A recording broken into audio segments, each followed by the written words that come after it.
वास्तविक संख्याएं वे संख्याएं जो परिमेय और पीक्यू के रूप में लिखी जा सकती हैं, जबकि अपरिमेय संख्याएं नहीं, जैसे √2 और पाई। वास्तविक संख्याएं वे संख्याएं हैं जो परिमेय और अपरिमेय संख्याओं को समाहित करती हैं। जैसे वास्तविक संख्याएं वे सभी संख्याएं हैं जो हम एक सीधी रेखा पर चिन्हित कर सकते हैं। इस रेखा को संख्या रेखा कहते हैं।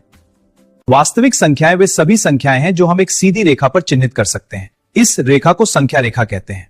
इस रेखा पर जितने भी बिंदु बनाए जा सकते हैं, उन सभी बिंदुओं को दर्शाने वाली संख्याएं ही वास्तविक संख्याएं हैं।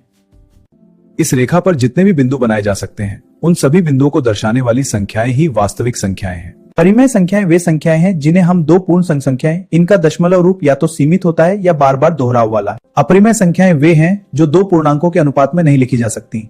उदाहरण के लिए पाई एक अपरिमेय संख्या है। अपरिमेय संख्याएं वे हैं जिन्हें किसी भी दो पूर्ण संख्याओं के भाग के रूप में नहीं लिखा जा सकता। ये अनंत तक बिना नियम के चलता रहता है। वास्तविक संख्याएं परिमेय संख्या के संख्या रेखा पर हर बिंदु इनमें से किसी एक संख्याओं की दुनिया बनती है। वास्तविक संख्याएं परिमेय संख्या यानी इन दोनों को मिलाकर पूरी वास्तविक संख्या दुनिया बनती है।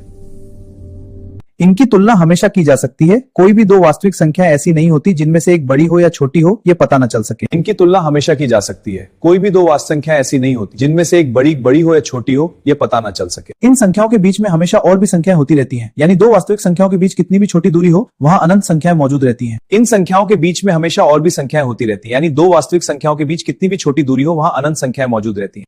इनका उपयोग दूरी, लंबाई, क्षेत्रफल, आयतन, समय, तापमान, गति जैसी वास्तविक दुनिया की हर चीज को मापने में होता है। वास्तविक संख्याएं वे संख्याएं जो परिमेय और पीक्यू के रूप में लिखी जा सकती हैं, जबकि अपरिमेय संख्याएं नहीं, जैसे √2 और पाई।